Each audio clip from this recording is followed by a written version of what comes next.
The village of Grass Lake owns the entirety of the water distribution and treatment system, providing water to residents in the village and to limited residents in the Grass Lake Charter Township. The sewer collection system is more complicated in that the village and township have assets that are individually owned and assets that are jointly owned, with the maintenance of all of the assets primarily managed by the village. This puts the village and the township as different parts of the same wheel. What happens to an asset in one district affects the asset of the other. Both governments must work together in lockstep to be successful in providing the expected level of services and to maintain fiscal sustainability to the communities to which they are responsible. To accomplish this heady goal, the officials of both organizations need to use the same processes, speak the same language, plan collaboratively, utilize sound data, and above all, have trust that each has the collective greater good at the forefront of decision making. After completing the championship program, I nominated the township supervisor.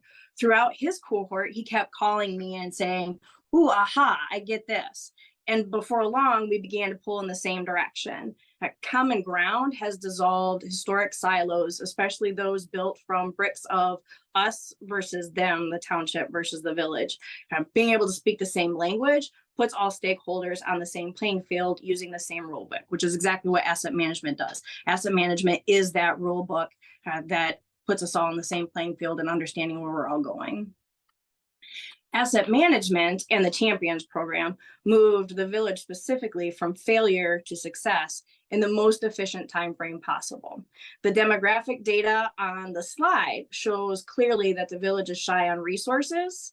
We only have a taxable value of $38 million, and we also are shy on human resources. Water and sewer systems are multi-million-dollar assets, regardless of how large or how small a community may be. When rates are determined by emotion, so the perception of poverty in a community, fixed incomes of the elderly, elected officials' desire to be popular, etc., rather than on data, which is asset management detailing the actual cost of service, an aging system can become vulnerable to service failure and financial failure. Service failure and financial failure is exactly what happened at the village.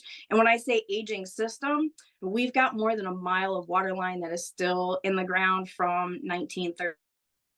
Great. So obviously, I'm in a very small community and lost my internet connectivity on the phone. So I was starting to talk about, yeah, we've got really old water mains. Asset management wasn't happening.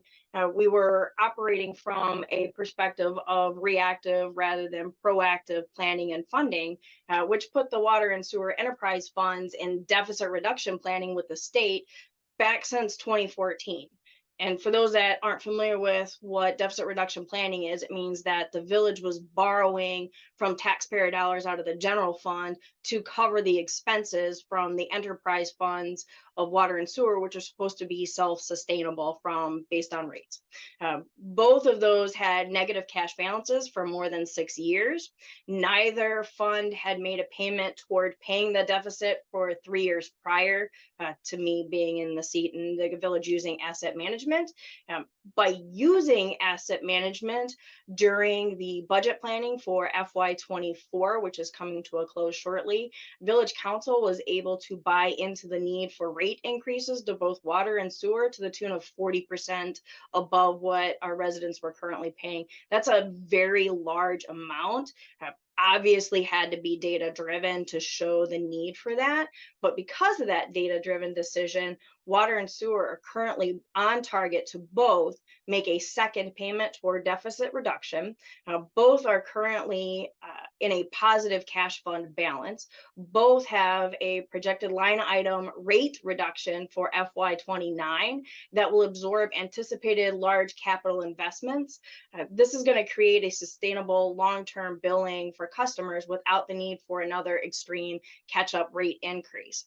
Asset management has 100% been a part of no longer the village having a we'll kick it down the curb and we'll deal with it later when it breaks situation. We're going to be ahead of the curve. We're actually going to be able to, like I said, reduce rates for customers over time and still be able to maintain the level of services that we need to do.